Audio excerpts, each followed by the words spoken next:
আসসালামু আলাইকুম। Bangla audio book চ্যানেলে আপনাদের স্বাগতম। এখন আপনারা শুনবেন মোহাম্মদ জাফর ইকবালের লেখা গল্প একটি মৃত্যুদণ্ড।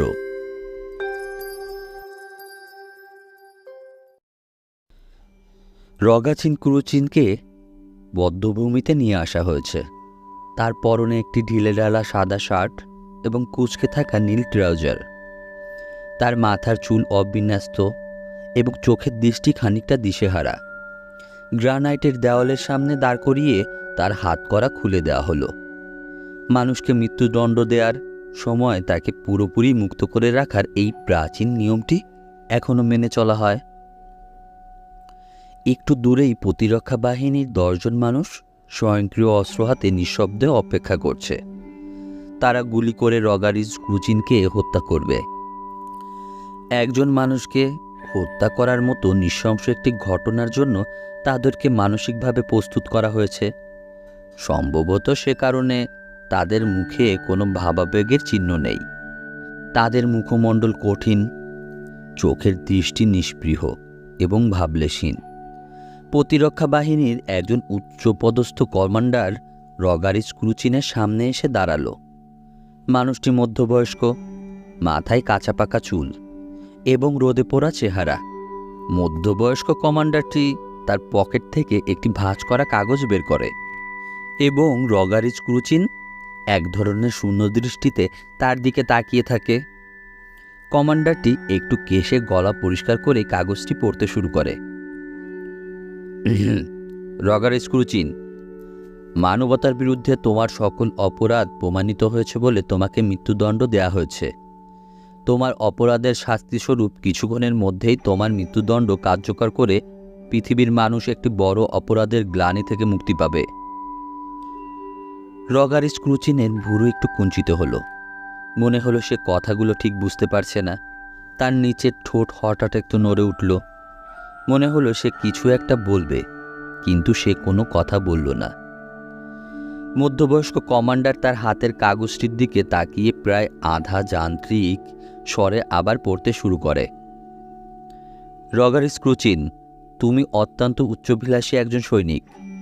তুমি একজন সাধারণ সৈনিক হিসেবে সেনাবাহিনীতে যোগ দিয়েছিলে, কিন্তু তোমার কর্মদক্ষতা এবং চাতুর্যের কারণে খুব অল্প বয়সে সেনাবাহিনীতে খুব গুরুত্বপূর্ণ স্থান দখল করেছিলে।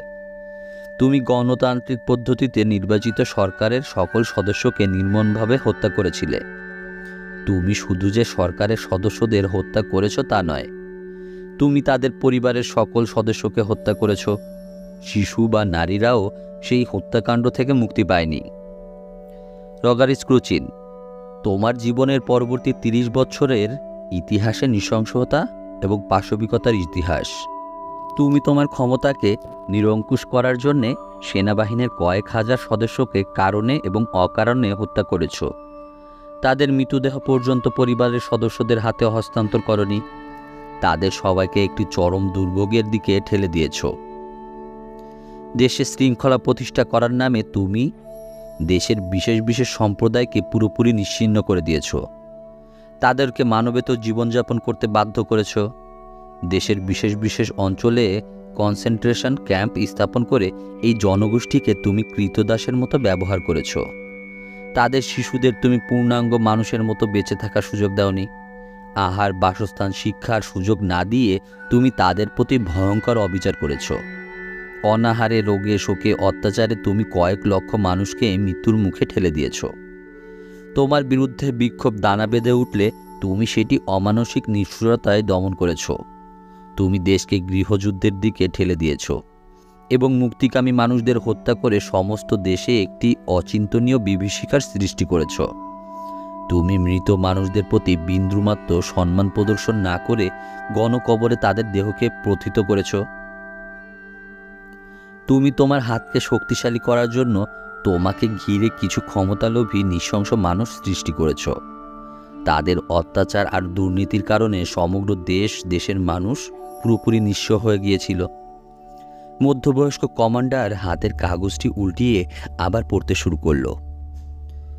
এই দেশের মানুষের অনেক বড় সৌভাগ্য যে দেশের আইন শেষ পর্যন্ত তোমাকে বিচারের কাঠগড়ায় দাঁড় করাতে পেরেছিল। কোনো বিশেষ ট্রাইব্যুনাল নয়, প্রচলিত বিচার ব্যবস্থায় তোমাকে বিচার করা হয়েছে। মানবতার বিরুদ্ধে তোমার প্রতিটি অপরাধ সুস্পষ্টভাবে প্রমাণিত হয়েছে এবং মহামান্য আদালত তোমাকে মৃত্যুদণ্ড দিয়েছেন। এই মৃত্যুদণ্ড কার্যকর করে এই পৃথিবীর মানুষ মানবতার বিরুদ্ধে সংগঠিত একটি জঘন্য অপরাধের গ্লানি থেকে মুক্ত হবে। প্রতিরক্ষা বাহিনীর কমান্ডার পড়া শেষ করে হাতের কাগজটি ভাঁজ করে তার পকেটে রেখে একপাশে সরে এলো। সে একবার তার হাতের ঘড়ির দিকে তাকালো, তারপর একটা ছোট্ট নিঃশ্বাস ফেলে মৃত্যুদণ্ডাদেশ কার্যকর করার জন্য আনুষ্ঠানিকভাবে আদেশ দিল। সাথে সাথে সুশৃঙ্খল প্রতিরক্ষা বাহিনীর 10 জন সদস্যের স্বয়ংক্রিয় অস্ত্রগুলো উঁচু হয়ে ওঠে। রগার স্ক্রুচিনকে আবার এক মুহূর্তের জন্য একটু অসহায় দেখায়। তার নিচের ঠোঁট আবার একটু নড়ে ওঠে। মনে হয় সে আবার কিছু একটা বলার চেষ্টা করছে, কিন্তু শেষ পর্যন্ত সে কিছু বলল না। ঠিক সেই মুহূর্তে প্রতিরক্ষা বাহিনীর 10 জন সদস্যদের হাতের স্বয়ংক্রিয় অস্ত্রগুলো ভয়ঙ্কর শব্দে গর্জে উঠল। রগার স্ক্রুচিনের দেহটি বুলেটের আঘাতে কয়েকবার কেঁপে উঠে হাঁটু ভেঙে পড়ে গেল। কয়েকবার কেঁপে উঠে দেহটি স্থির হয়ে যায়। তার ঢিলে ঢালা সাদা শার্টটি রক্তে ভিজে উঠতে শুরু করে।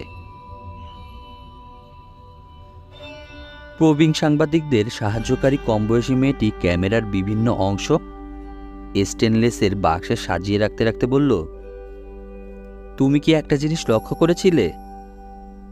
কি জিনিস? রগার স্ক্রুচিনের নিচের ঠোঁটটি কয়েকবার নড়ে উঠেছিল। মনে হয়েছিল সে যেন কিছু একটা বলতে চায়। হ্যাঁ, প্রবীণ সাংবাদিক মাথা নাড়ল। আমি লক্ষ্য করেছিলাম। সে কি বলতে চেয়েছিল বলে মনে হয়? তার বলার কিছু নেই।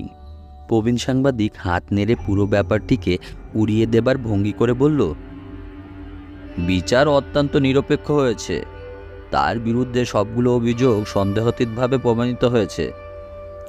তা ঠিক, তাকে বিশেষ ট্রাইব্যুনাল তৈরি করে বিচার করা হয়নি। সাধারণ আদালতে তাকে বিচার করা হয়েছিল। তার পক্ষে অনেক বড় বড় আইনজীবী দেওয়া হয়েছিল। তা ঠিক। প্রবীণ সাংবাদিক একটি বড় নিঃশ্বাস ফেলে বলল, রগার স্ক্রুচিনের বিচার করে তাকে মৃত্যুদণ্ড দিয়ে আসলে আমরা একটা অনেক বড় আত্মগ্লানি থেকে মুক্তি পেলাম। তা ঠিক।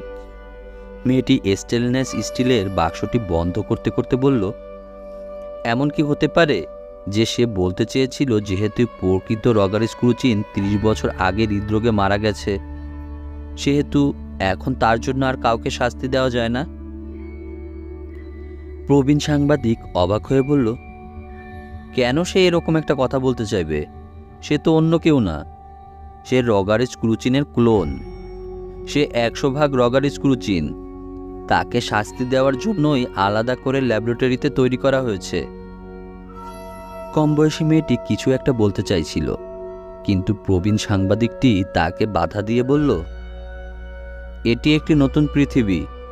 এখানে অপরাধীরা মৃত্যুবরণ করেও পালিয়ে যেতে পারবে না। কমবয়সী মেয়েটি পাথরের উপর নিশ্চল হয়ে পড়ে থাকা রগার স্ক্রুচিনের রক্তাক্ত মৃতদেহটির দিকে তাকিয়ে একটা ছোট্ট নিঃশ্বাস ফেলল। প্রিয় শ্রোতা, আপনারা এতক্ষণ শুনছিলেন সায়েন্স ফিকশন গল্প একটি মৃত্যুদণ্ড। কেমন লাগছে আমাদের গল্পগুলো শুনতে? যদি ভালো লেগে থাকে তাহলে অবশ্যই কমেন্ট করে জানাতে ভুলবেন না, এবং অবশ্যই আমাদের চ্যানেলটি সাবস্ক্রাইব করে রাখবেন। তাহলে আমরা আরও নতুন নতুন গল্প শোনাতে উৎসাহিত হব। আজকে এই পর্যন্তই। সবাই ভালো থাকবেন। আল্লাহ হাফেজ।